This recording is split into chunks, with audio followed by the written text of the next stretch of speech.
cambiamos de comandanta, nos vamos a Elsa Esteves. Elsa es doctora en Ciencia de la Computación de la Universidad Nacional del Sur, es investigadora independiente del CONICET, que para los que son hermanas y hermanos latinoamericanos es el Consejo Nacional de Investigación Científica y Técnica de la Argentina, es profesora titular de la Universidad Nacional de La Plata, es consultora del Banco Interamericano de Desarrollo del BID en materia de gobierno digital para toda Latinoamérica, profesora visitante de universidades internacionales en Polonia, Portugal, en casi toda la Argentina, jefa de departamento de TI de Tecnología de la Información de grandes organizaciones en la Argentina, fue consultora de gobierno y dictó capacitación en numerosas organizaciones públicas y privadas.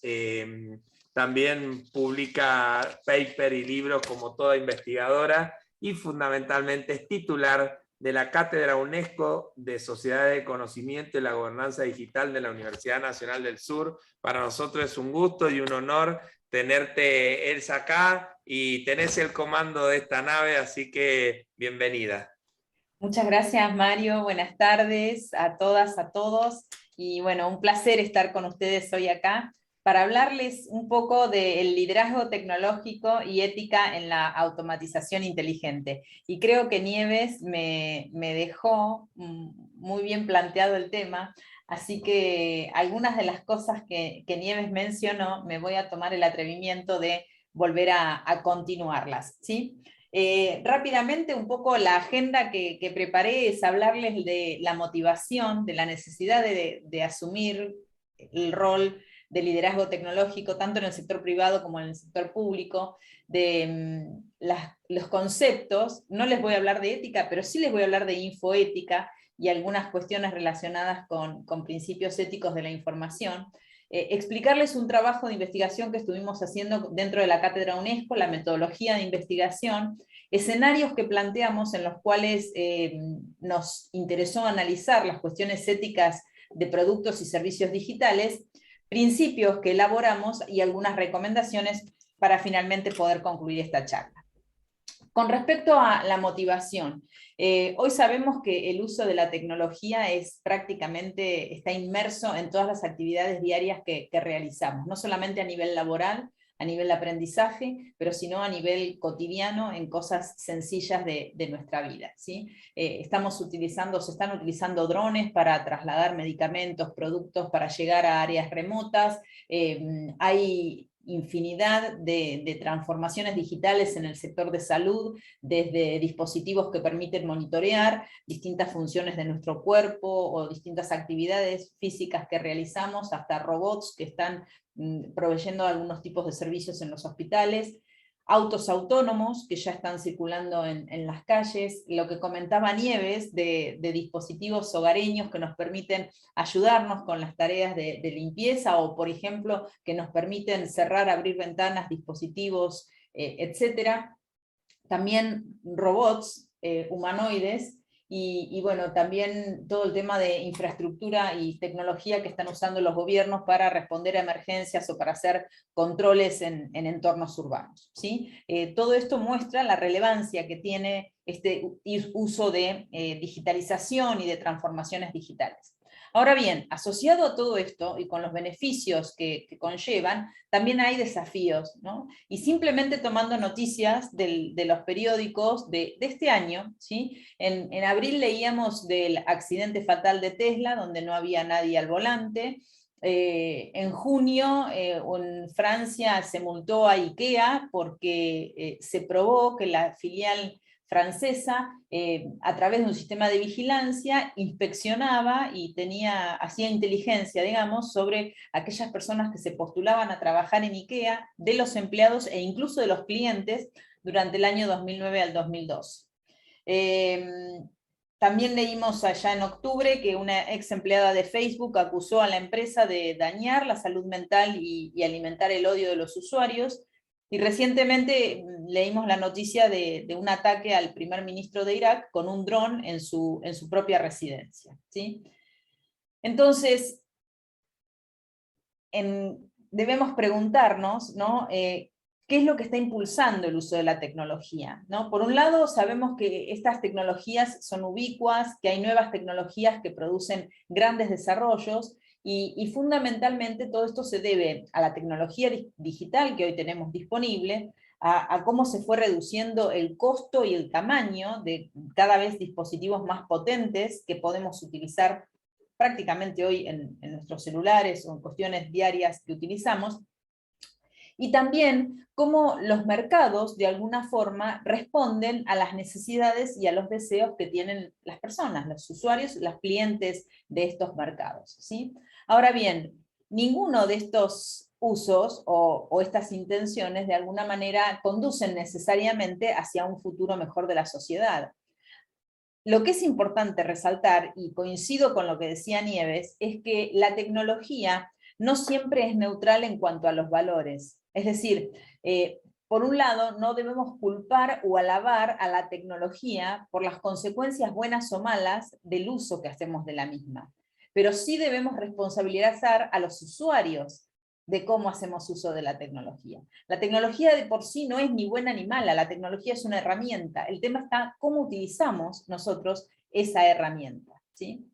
Y muchas veces también lo que hay que considerar es que los mercados llevan incorporada la desigualdad en sus genes, ¿no? Porque responden preferentemente a deseos de las personas que pueden consumir los productos y servicios que ellos deseen, pero no a aquellas personas que realmente tengan una necesidad, ¿sí? Y también muchas veces los mercados no tienen en cuenta todas las externalidades o los impactos de los productos y servicios que ellos están desarrollando. Entonces lo que debemos reflexionar es cómo hacer para ir a un futuro digital, pero que sea mejor del presente que tenemos hoy, ¿sí? Y deberíamos pensar qué quieren las sociedades y las empresas de la digitalización, qué se busca, cómo podemos hacer para perseguir y para buscar esa transformación digital, pero que tenga un propósito más elevado, o cómo podemos dirigir esas transformaciones para que de alguna manera constituyan una fuerza del bien, ¿no? Para poder transformar nuestras sociedades, nuestras economías, en favor de una mayor equidad, de una mayor inclusión, integridad social, protegiendo los recursos ambientales y poder compartir la prosperidad, ¿no? Que no se incrementen las diferencias. Cuando Nieves decía, la inteligencia artificial vino para quedarse, se están discutiendo en esferas de Naciones Unidas, donde ya tenemos un montón de brechas en los distintos países, y el uso de la inteligencia artificial por parte de los estados se está viendo como una posibilidad de que se incrementen más las brechas entre aquellos países que pueden beneficiarse del uso de la inteligencia artificial y aquellos que no van a tener o que no tienen las capacidades para poder lograr los mismos beneficios. Entonces, de alguna manera, responder a estas preguntas requiere replantearse el tema del liderazgo digital, ¿sí? Necesita una mayor perspectiva y responsabilidad en las decisiones que toman los líderes, tanto del sector privado como del sector público, en torno a las tecnologías digitales. De alguna forma, la responsabilidad de explorar en forma proactiva y no reactiva el panorama que tenemos en nuestras manos, ¿sí? Para poder detectar los riesgos sociales y medioambientales de las tecnologías digitales, y tratar de buscar simultáneamente oportunidades para utilizar las herramientas, las tecnologías digitales, para resolver los grandes desafíos globales que tenemos como humanidad, ¿sí? Lo que sucede es que a pesar de esto, los líderes, o la mayoría de los líderes empresariales y también públicos, tienen dificultades para poder abordar las implicancias que tiene la digitalización, y muchas menos no tienen capacidades para poder definir una estrategia sobre cómo realmente abordar estas cuestiones. Y yo les diría que esto es mucho más sensible y más crítico en los funcionarios del sector público. Porque si bien las empresas tienen como objetivo mejorar el retorno a la inversión y hacer negocios, el sector público o el gobierno tiene la responsabilidad de velar por los intereses comunes de la sociedad. Y entonces, ¿cómo asegurar que esos usos de nuevas tecnologías benefician a toda la sociedad por igual, y que nadie sale mucho más damnificado o hay impactos que benefician a unos y que realmente impactan negativamente en otros actores sociales.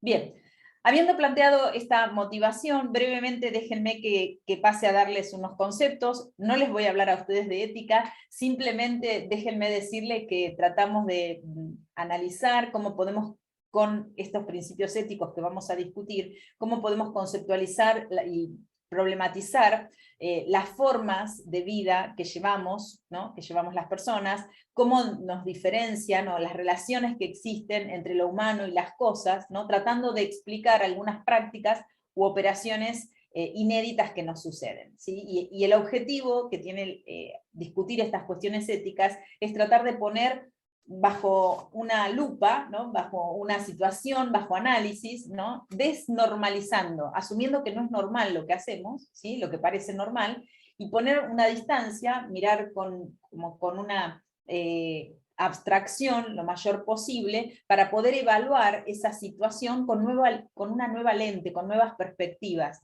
para ver realmente cómo está impactando eso en nuestra sociedad. UNESCO, y como Mario decía, como parte de la cátedra UNESCO que estoy liderando, dentro de la cátedra hicimos este trabajo, y está en relación con un programa que tiene UNESCO, y es referido a la infoética, ¿sí? La infoética es la ética de la información, y obviamente se ocupa de los aspectos éticos, jurídicos y sociales, del uso de la información y de las tecnologías de la información y las comunicaciones.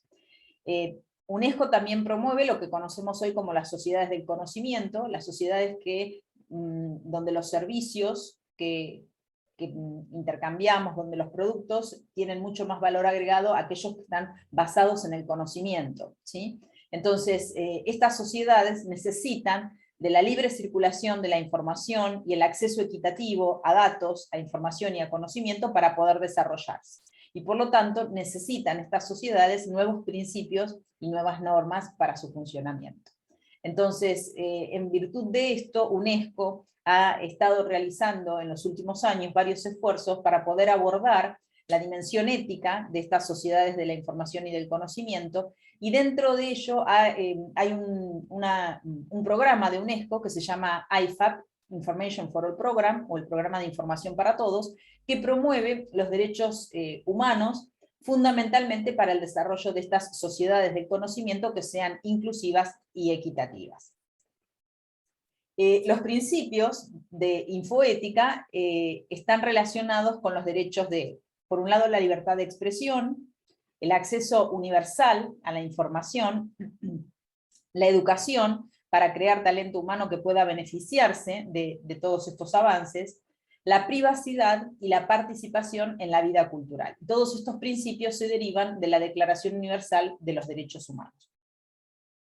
Entonces, ¿qué trabajo de investigación realizamos? Bueno, les voy a contar un poco cuál era el objetivo de la investigación, cómo realizamos el trabajo y el marco analítico que utilizamos.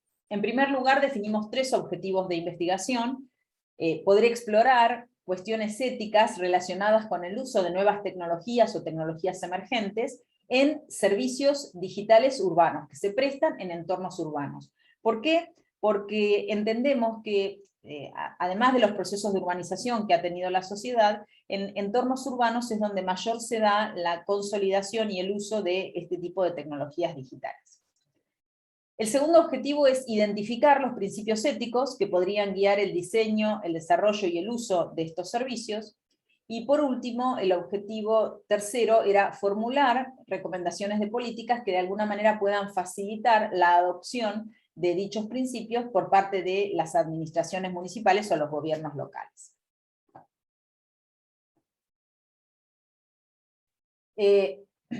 ¿Cómo hicimos el trabajo de investigación? Bueno, primero tuvimos sesiones con la Agencia Responsable de Gobierno Electrónico y Sociedades de Información y Conocimiento del Gobierno de Uruguay. Uruguay, ustedes saben, dentro de lo que es el ranking realizado por Naciones Unidas sobre gobierno digital, es el país número 1 en la región, y está dentro de los primeros 15 a nivel mundial en desarrollo de transformación digital o gobierno digital en la administración pública. Teníamos una historia de colaboración con AGESIC, y en base a ellos en base a esta colaboración realizamos sesiones en línea a través de las cuales discutimos y llegamos a una lista de escenarios que eran de interés para explorar estas cuestiones éticas. Entonces con ellos planteamos la lista de los escenarios. Hicimos entrevistas en línea con expertos internacionales y en el cual buscamos científicos y expertos de gobierno. Entrevistamos al profesor Wojciech Celari de Polonia, que es un experto en transformación digital, mundo de la academia, a Radha Chauhan, que es la responsable de la agenda digital en India, hasta hace 2 años, al profesor Alan González Estrada de Costa Rica, que es un experto en ética, al profesor Guillermo Simari de Argentina, que es un experto en inteligencia artificial, y tuvimos el placer también de entrevistar al profesor Moshe Bardi, que es editor en jefe de la ACM y que es un especialista en ética muy importante, y del cual fue muy valiosa todos los comentarios y los conocimientos que nos transmitió, que nos compartió durante la entrevista. Y también hicimos talleres de trabajo con alumnos de grado y de posgrado en la Universidad Nacional del Sur y en la Universidad Nacional de La Plata para tratar de evaluar estos escenarios que habíamos planteado con la GESIC. Como les comentaba, el análisis de los datos lo hicimos dentro del equipo de investigación de la Cátedra UNESCO.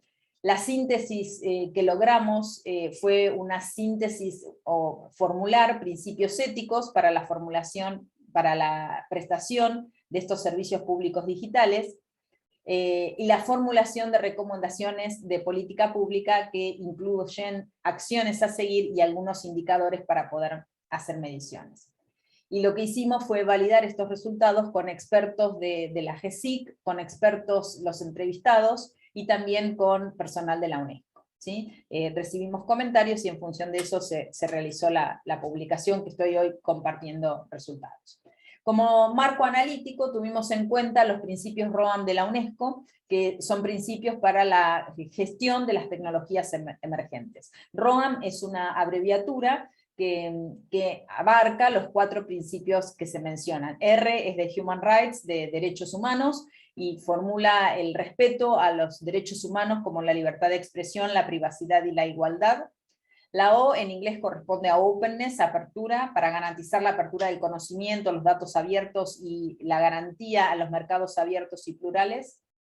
La A es de access, de acceso, garantiza el acceso inclusivo en lo que respecta a resultados de investigación, a recursos humanos, acceso a datos, al multilingüismo y también a dispositivos de hardware. Y la M es de multi-stakeholders governance, o de gobernanza multipartita o gobernanza de multiinteresados, para promover realmente que se escuchen la voz de los distintos actores. Bien, son muchas transparencias, no me voy a ir en detalle en todas, pero sí quería incluirlas para dejarles y compartir este material con ustedes. Entonces, vamos a seleccionar algunas, ¿sí? Los 7 escenarios que trabajamos son los siguientes. Por un lado, seguimiento y vigilancia con drones. El segundo, el uso de vehículos autónomos. El tercero, el diagnóstico médico y robótica en la atención de adultos mayores. El cuarto, las sentencias judiciales automatizadas. El quinto, la recolección de datos de salud por parte de aplicaciones móviles. El sexto, los perfiles de usuario y la personalización que se hacen en algunas aplicaciones. Y el séptimo, los asistentes inteligentes para el hogar. Para estos 7 escenarios, el análisis fue el mismo. Describimos el escenario, planteamos ejemplos, y discutimos en estos talleres que organizamos, y junto con los expertos, los beneficios y las amenazas. Y luego, lo que hicimos fue plantear, en función de haber hecho bien el análisis del escenario, qué desafíos éticos planteaban con respecto o teniendo en cuenta los principios ROAM de la UNESCO. Entonces voy a ir con el primero, por ejemplo, el seguimiento y vigilancia de drones. Se refiere al uso de los drones con cámaras de videos, ¿sí? Para vigilar zonas o propiedades dentro de una ciudad. Los ejemplos, bueno, la vigilancia de los controles aéreos, de propiedades o de eventos donde se reúne mucha gente para hacer control de tráfico, o también, bueno, drones armados y su uso para todo lo que tenía que ver con vigilancia y control policial. ¿Qué beneficios proveen? Bueno, permitir la vigilancia aérea de espacios públicos y de propiedades privadas, facilitar la vigilancia de zonas remotas, de difícil acceso, donde muchas veces las personas les cuesta llegar con vehículos terrestres, y reducir el tráfico de vehículos terrestres mediante el uso de estos drones para poder distribuir compras que se hagan. ¿Qué amenazas se ven o analizamos? Por un lado, la violación de la privacidad. Por ejemplo, si tengo un dron sobre mi casa porque quiero filmar la seguridad dentro de mi recinto, de mi propiedad, bueno, indudablemente es muy difícil que él pueda evitar que el dron no filme la casa de los vecinos, por ejemplo, ¿sí? O un uso indebido de los datos recogidos. ¿Quién hace uso de esos datos? La recolección de datos personales, por ejemplo, movimientos de entrada y salida de personas en mi domicilio, y el sesgo también en las zonas vigiladas. ¿Cómo se decide qué zonas vigilar? Algunas pueden ser muy vigiladas y otras menos vigiladas. Entonces, en función de esto, se vio, por ejemplo, que los desafíos éticos que planteaban todo esto tenían que ver, en este caso en particular, en este escenario, con la violación del principio R de derechos humanos, ¿sí? Como por ejemplo, la violación a la privacidad por grabar los movimientos de una persona sin su consentimiento, la violación de la privacidad por grabar imágenes de la propiedad privada sin el consentimiento de los residentes, violación a la privacidad al recoger y conservar datos personales sin el consentimiento de la persona, el uso indebido de los datos recogidos y los riesgos asociados a la mala utilización de dichos datos, y también el sesgo en las áreas vigiladas, ¿sí? Entonces, como ven, esto significa los distintos desafíos que quedan enumerados y a qué principio o qué principio violan de estos principios ROAM de la UNESCO. Bien. En el caso de los vehículos autónomos, el escenario tenía que ver con el uso de vehículos conducidos de manera autónoma por un sistema de software y no por un ser humano, como por ejemplo los robotaxis, vehículos que ya se están utilizando sin conducción humana para taxis, vehículos autónomos controlados por una persona desde el exterior, que puede ser utilizado para misiones humanitarias, o vehículos de transporte público autónomos. Los beneficios sabemos, como por ejemplo evitar accidentes originados por la distracción del conductor, la fatiga del conductor, contribuir a un mejor ordenamiento del tráfico y permitir la movilidad independiente a personas que tienen discapacidad. Con respecto a las amenazas, bueno, la responsabilidad de los accidentes, el hackeo que se puede hacer del software, decisiones para situaciones imprevistas, y en este caso hubo y lo hago mención específicamente porque tiene cuestiones éticas de fondo. El MIT hizo hace unos años una encuesta a nivel internacional para plantear un dilema ético y ver cómo las sociedades respondían. El dilema o la problemática era que había un auto autónomo y que en un momento dado tenía que tomar una decisión que era o salvar la vida de un bebé, de un infante, o salvar la vida de una persona de la tercera edad. Es decir, tenía que girar a izquierda o a derecha. Si giraba a izquierda, salvaba al bebé, que estaba a la derecha, y si giraba a la derecha, salvaba a la persona de mayor edad, de tercera edad, que estaba a la izquierda, ¿sí? Y lo interesante de todo esto fue que se obtuvieron diferentes resultados dependiendo de la cultura. En los países asiáticos, la mayoría de la población intentó, las respuestas decían que tenían que salvar a la persona de la tercera edad, mientras que en las culturas occidentales, sociedades occidentales, se prefería salvar la vida del bebé. Y obviamente esos son los valores culturales, sí, Andrea, te estoy leyendo en el chat, que reflejan los principios éticos que como sociedad tenemos que formular, ¿no es cierto? Entonces, esos valores culturales se tienen que transformar en esos principios éticos que después van a dar origen a todos los aspectos legales que rige el buen funcionamiento de nuestras comunidades, ¿no? Bien. En eso de paso de hacerte una consulta, ahí comentar que yo he visto, por ejemplo, hay en el MIT hay una página Moral Machine que uno puede hacer el entrenamiento de ese algoritmo y está el estudio por regiones del mundo, de qué se ha priorizado. Es muy interesante, es medio, hay que tener capacidad para hacerlo, digo, de saber que uno va eligiendo y no es un entrenamiento real, pero me parece que es una buena plataforma para para lo que se llaman los dilemas éticos serían, ¿no? La idea, aquel viejo tranvía de Felipa Fopp y tomado ahí en esa máquina. Lo que quería consultarte, aprovechando digamos, el mayor conocimiento que tenés, fuiste parte del debate en la región de la recomendación de UNESCO que se está debatiendo ahora en UNESCO, enseguida tenemos a Eleonora también que nos va a comentar un poco, es esto último, ¿no? La contextualización social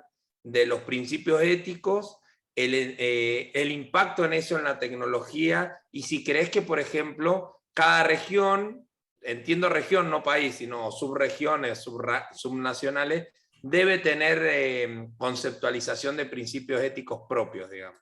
Sí, yo creo que hay cosas que se tienen que hacer a nivel internacional, Mario, y que tienen que ser consensuadas a nivel internacional y en forma global. Porque es muy fácil lo que no...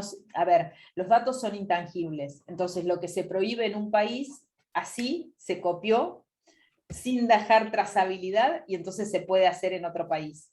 Entonces, para tratar de prevenirnos y para tratar de asegurar un orden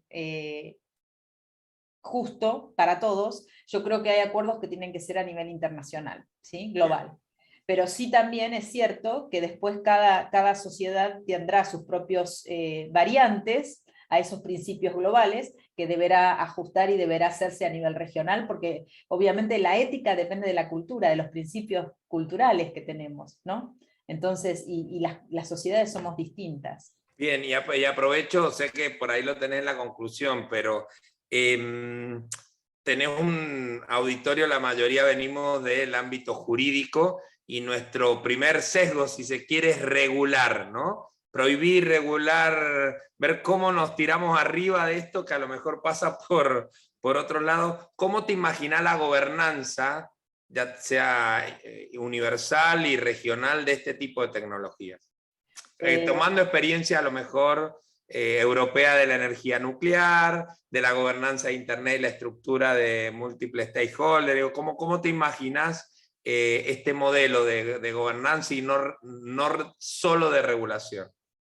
Me lo imagino como un comité formado con representantes, pero representantes de los diferentes países, a lo mejor regionales, pero que tengan representación o que tengan consensos de los países que representan, pero también fundamentalmente multisectorial, en el sentido que no solamente son los gobiernos los que seguramente son los que tienen que regular, pero necesitan la visión y la perspectiva de actores sociales, de científicos y del sector privado para poder tomar mejor información, mejor conciencia, mejor unas perspectivas más ricas con respecto a lo que se tiene que regular. Pero te digo, y esto es a nivel personal, el comentario es a nivel personal, y discúlpenme, abogados, por favor. No, sí, este es interdisciplinario, transdisciplinario, así que esta era la idea.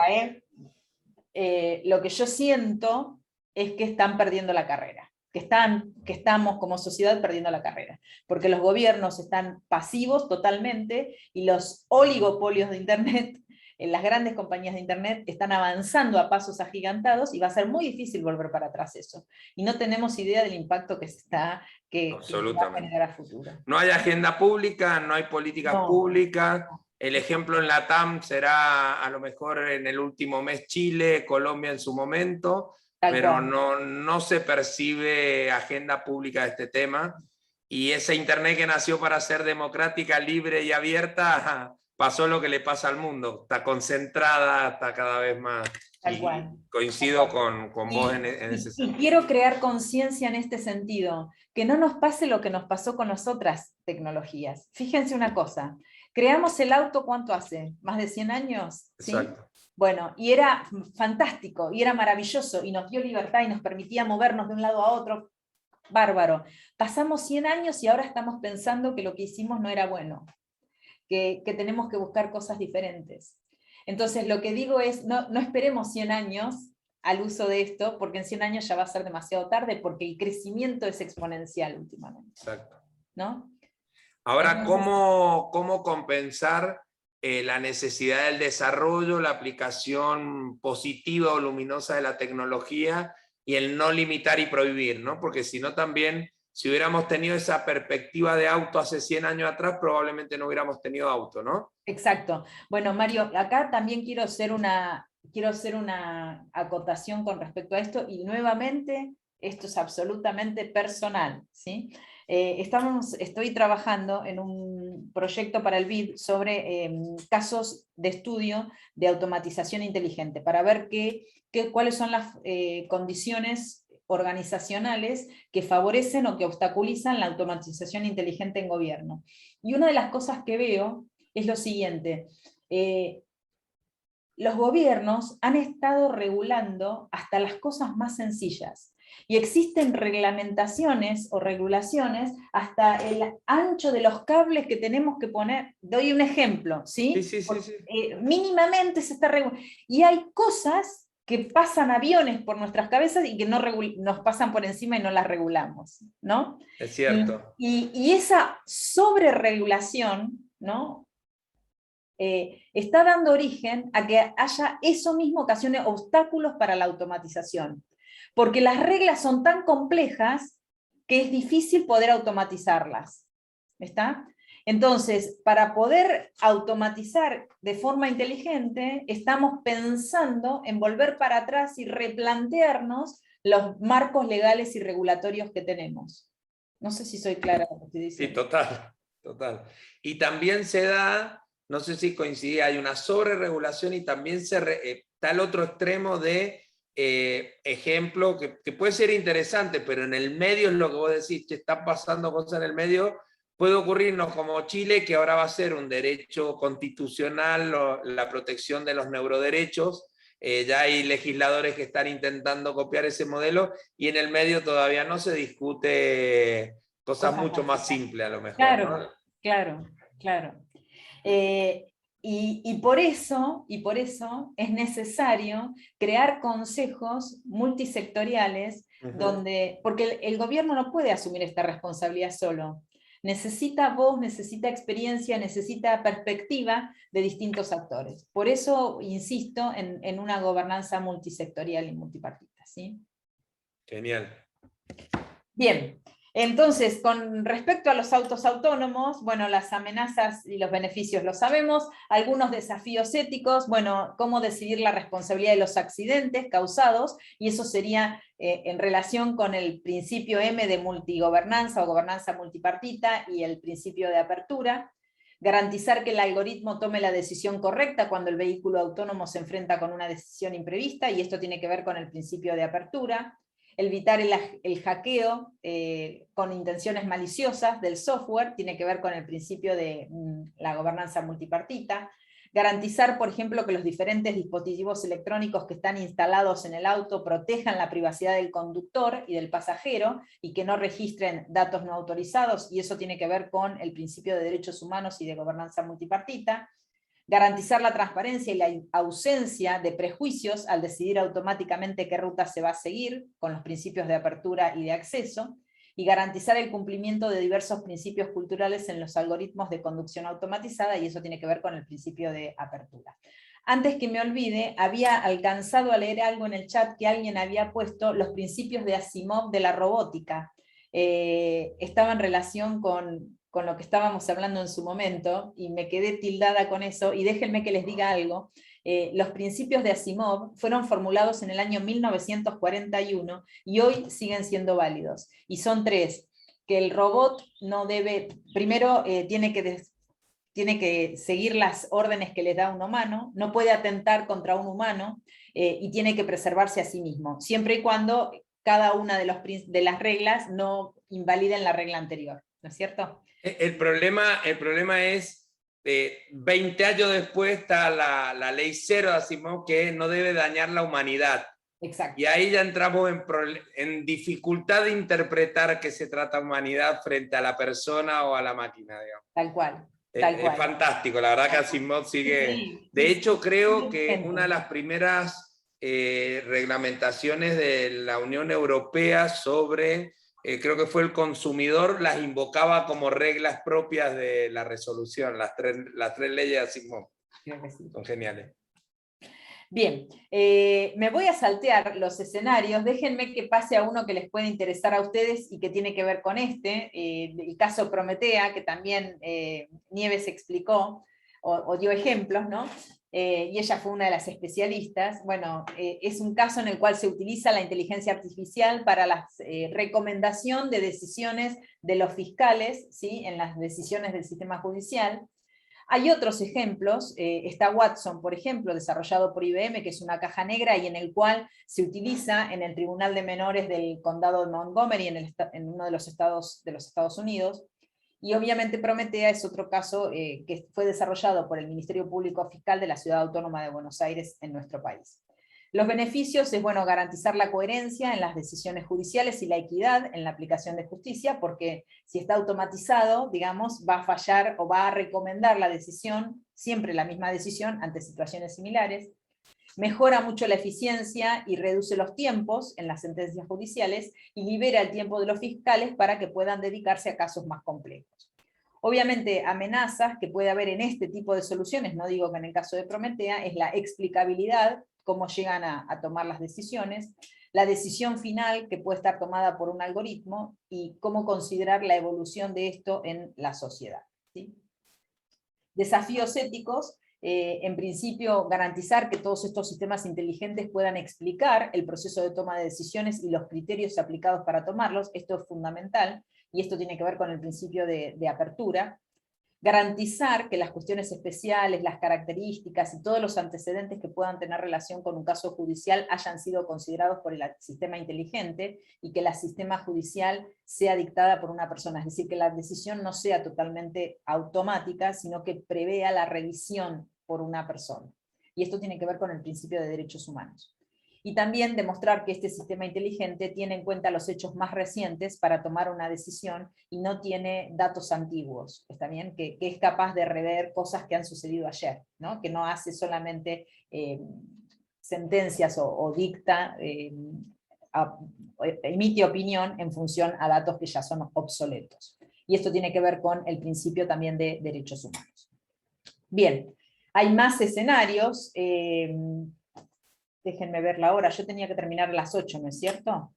Estamos bien, estamos bien. Bueno, entonces, los escenarios están los 7, pueden verlos todos después a partir de las transparencias que voy a compartir, y déjenme rápidamente comentarles que en función de este análisis que hicimos, llegamos a 5 principios, a la formulación de 5 principios. Uno es el respeto a la privacidad de las personas, el segundo, la gestión eficaz de los datos y un uso seguro de los datos recolectados, la explicabilidad de las decisiones automatizadas, seguir buenos propósitos y asegurar equidad, y tener consenso social y el cumplimiento de la ley. Entonces, para cada uno de los principios, lo que hicimos fue explicarlos. Por ejemplo, el respeto a la privacidad del individuo, bueno, garantizar el cumplimiento del principio R, de derechos humanos de la UNESCO, ¿sí? Donde los datos recogidos a través de todo lo que tenga que ver con servicios y productos digitales preserven la privacidad del individuo, que las distintas instituciones públicas y privadas soliciten el consentimiento para recopilar los datos personales y de otro tipo de datos a los usuarios de servicios digitales, asegurar de alguna forma que los gobiernos, que los ciudadanos entienden los procedimientos utilizados para la recolección de estos datos, y que estos esfuerzos están en consonancia con este principio de la A de accesibilidad, y que las personas deben tener y pueden ejercer el derecho a saber qué datos se recogen de ellas, con qué fines y cómo se utilizan posteriormente. El segundo principio tenía que ver con la gestión y uso de datos, bueno, que las instituciones garanticen una gestión eficaz de los datos para generar confianza con los actores sociales, que los datos sean utilizados únicamente con el fin por el cual fueron recogidos, que si se conciben otros escenarios, aquella institución que recolectó los datos solicite el consentimiento para un uso distinto, que los gobiernos aseguren que los datos recogidos están protegidos, ¿sí? Por ellos mismos o ya que estén en manos de terceros, pero que estén seguros, y que en el sector público haya una gestión eficaz de los datos, que se exija el cumplimiento de los compromisos asumidos por las distintas partes interesadas. Es decir, que haya una gobernanza adecuada de datos, y esto está en relación con el principio de la gobernanza multipartita. Y acá quiero decir algo que también quiero poner un énfasis, que cuando hablamos de gobernanza de datos, es distinto de datos abiertos. Es decir, una cosa es datos abiertos y la gobernanza para los datos abiertos, y otra cosa es la gobernanza de datos en la administración pública. Y la gobernanza de datos en la administración pública es mucho más amplia que los datos abiertos. Hay un conjunto de datos que tiene la administración pública que va a ser privada para la administración pública. De todo el conjunto de datos que maneja, un subconjunto se va a hacer público. ¿Está bien? Entonces, cuando hablamos de gobernanza de datos, estamos hablando más que de datos abiertos. El tercer principio tiene que ver con la explicabilidad. Los algoritmos que se implementen, que son parte de sistemas de información automatizados, tienen que ser transparentes y tienen que hacer un uso responsable de la tecnología. Tiene que ser posible explicar los criterios aplicados para la toma de decisiones automáticas, y los actores tienen que poder examinar, revisar estos algoritmos, y si es necesario poder inspeccionar el código, ¿sí? Así como también las fuentes de datos. Las fuentes de datos que se utilizan para el entrenamiento de los algoritmos tienen que ser conocidas, y tanto los datos como los algoritmos tienen que asegurarse o respetar los marcos legales existentes, el derecho de propiedad intelectual y las restricciones de licencia que podría tener. Y esto también está en relación con el principio O de apertura. El cuarto principio de propósito y equidad, bueno, las nuevas tecnologías que se aplican por las instituciones públicas de alguna manera o bajo su control tienen que servir únicamente con un buen propósito y garantizar que no causen daño a los individuos y a la sociedad en su conjunto. Los servicios que se utilicen los servicios digitales y los datos que se utilizan para poder prestarlos tienen que garantizar que no causan daño a los individuos, incluyendo la credibilidad de las personas y la posición social y o fiduciaria. Se tiene que garantizar el principio de equidad en todos los servicios, de modo que los individuos puedan tener el mismo derecho a poder acceder y beneficiarse de estos servicios de tecnología. Y esto está en consonancia con el principio R de derechos humanos. Por último, el último principio tiene que ver con el consenso social y el cumplimiento legal. Es fundamental crear un consenso en la sociedad sobre estos principios éticos, ¿sí? Y que la sociedad se adueñe, ¿no?, de estos principios. Los gobiernos tienen la responsabilidad de promover y buscar la participación de los ciudadanos para debatir ampliamente las cuestiones que afectan sus vidas, y esto sí requiere un esfuerzo de gobernanza multipartita y está vinculado con el principio M. Y el rol de los gobiernos es asegurarse que estos esfuerzos están absolutamente alineados y de alguna manera respetan las normas internacionales, como por ejemplo los principios de derechos humanos, el marco de gobernanza de Internet, el marco legal existente en el país, etc. Bien, en base a estos principios formulamos 6 recomendaciones, voy a ir rápido en esto. Las recomendaciones tienen que ver con la institucionalización de los principios, la concientización sobre datos personales y su uso o mal uso, la participación ciudadana en la definición de estos principios éticos, la definición de instrumentos para la gestión de datos personales, la educación en cuestiones éticas y la colaboración a nivel internacional. Para cada una de estas recomendaciones, no voy a ir en detalle porque lo pueden leer por ustedes mismos, pero sí después podemos dejar un poquito de tiempo para preguntas y respuestas. Para cada recomendación, como tienen acá, hay acciones que se deben seguir y hay indicadores de cómo medirlas, ¿sí? Por ejemplo, sobre la concientización de los datos de usos personales, las acciones sería identificar el público objetivo de campañas de sensibilización, seleccionar los canales más adecuados, definir los temas que se incluirán en cada campaña, diseñar el contenido de la campaña, realizarlas y evaluar y obtener comentarios para cada campaña. Y hay indicadoras de cómo se pueden medir. Lo mismo para temas de participación ciudadana, la definición de instrumentos para gestión de datos y la educación en cuestiones éticas, y la colaboración a nivel internacional. Por último, déjenme concluir, así dejamos un tiempo para preguntas y respuestas. Hay desafíos y hay limitaciones, digamos, las limitaciones que tienen que ver con los desafíos éticos. Estos desafíos están asociados a todo lo que es el uso de la tecnología, que pasan desde la violación de la privacidad, la falta de conciencia de los usuarios, el mal uso que se hacen de los datos recolectados, la falta de explicabilidad sobre las decisiones automatizadas, la manipulación de las opiniones ciudadanas a través de tecnologías digitales y la polarización que se hace de la sociedad a partir de eso, la falta de consenso social para hacer cumplir los principios éticos basados en el sistema de valores de la sociedad, etc.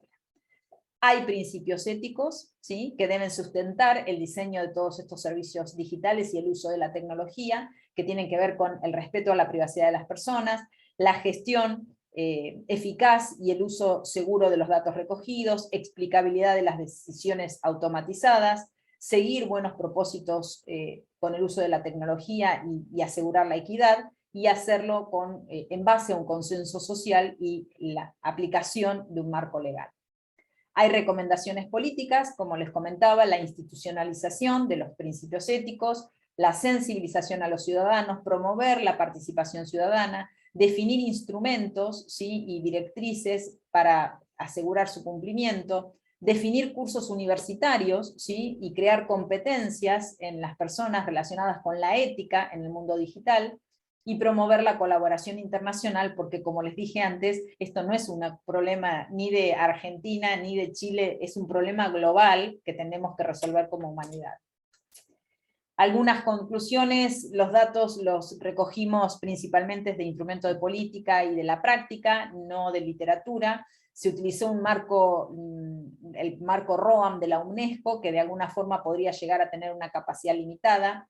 No se hizo un análisis formal para identificar y comparar los escenarios, simplemente hicimos un ejercicio de brainstorming con la GESIC, como les dije al principio.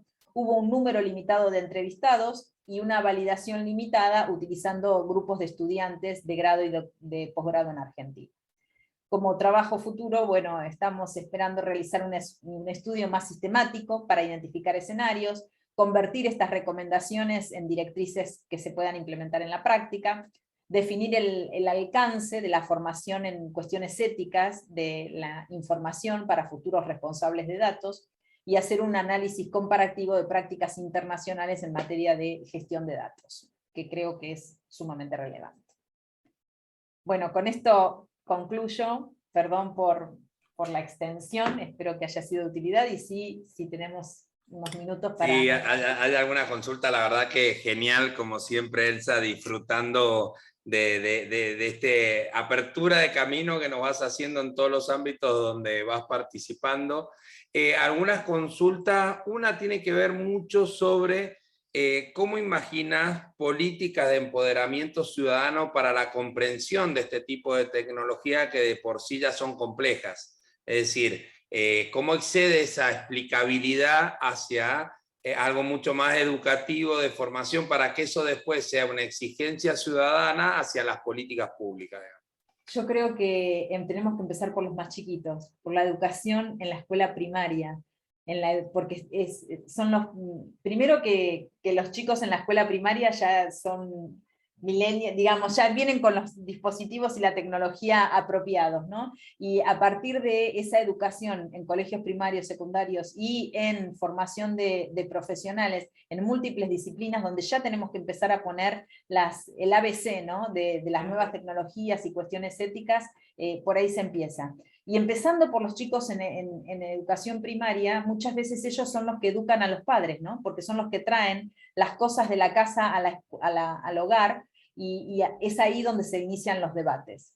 Me parece que con educación a nivel de infancia y primaria, secundaria, y también les comparto que estuvimos, para un trabajo que estuvimos haciendo para el Ministerio de Ciencia, Tecnología e Innovación de Nación, estuvimos haciendo una revisión de estrategias nacionales de inteligencia artificial, y en varios países ya se están incluyendo cuestiones de cursos de pregrado en las distintas carreras de abogacía, de medicina, de distintas disciplinas, para crear a los nuevos profesionales en cuestiones relacionadas con tecnologías emergentes, datos, infoética y ética. Bien, y ahí una contracara. Quienes están encargados de arquitectura y diseño y más allá de la necesidad de equipos transdisciplinarios, interdisciplinarios, la formación digamos, del informático en ética, ¿no? Absolutamente. Bueno, se están haciendo, ustedes saben que nuestra profesión, las ingenierías en computación están regidas por el CONFEDI, que es el Consejo Federal de Ingenieros de la República Argentina, y estuvo haciendo una revisión de los estándares de las carreras de informática, y se incluyó ética para como temas centrales y mandatorios, digamos, en las carreras de grado. Sí. Yo hace un año atrás, por un estudio, relevé planes de estudio de las carreras de ingeniería, y salvo una que tenía ética de los negocios, que era el ICBA, No hablaba, ¿no? había alguna de antropología, alguna estudiaban derecho, pero ética en general como comprensión desde la formación informática no estaba. De hecho, creo que el Código de Ética de Ingeniería es de 1984. Sí, el actual, sí, el vigente. sí. Y hasta hace unos años en las carreras de grado nuestras no hablábamos de estos temas. Bien. Existían. Una consulta acá es si hay alguna norma de certificación de principios ROAM para aplicar a los desarrollos de software. No.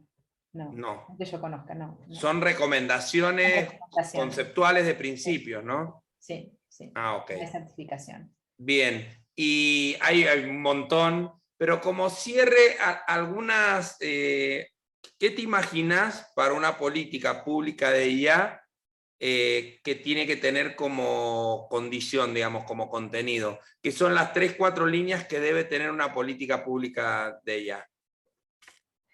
Primero, la gobernanza de IA. Yo creo que la gobernanza de todo lo que es de tecnología es fundamental. Entonces, tener un cuerpo colegiado de gobernanza, tener una función centralizada dentro de gobierno y empezar a pensar en victorias tempranas que muestren el camino para poder ampliar el uso de la IA en todas las distintas entidades públicas. Y también creo en la necesidad de la institucionalización, ¿no? No solamente de la función, sino de un espacio que permita la colaboración intersectorial y que permita, y eso yo creo que lo tiene que proveer el Estado, para los distintos actores, lo que se conoce como los ambientes de prueba controlados de nuevas como sandbox, digamos. Los sandbox, sí, los areneros de prueba, ¿no? Que nos Exacto. permitan testear las nuevas innovaciones con un número de usuarios por un determinado periodo, como si fueran ambientes reales, pero que sean ambientes de prueba controlados. Genial, fantástico. Bueno, Elsa, mil gracias. A cámara abierta te brindamos un fuerte aplauso, reconocerte la tarea que haces como investigadora de líder y lideresa de estos temas en Argentina y en Latinoamérica que tanto falta nos hace, así que, y bueno, verte en algunos espacios de los que nos encontraremos escuchándote y aportando. Gracias a ustedes, lo que necesiten, queda mi contacto para lo que necesiten. Sí, un gusto colaborar.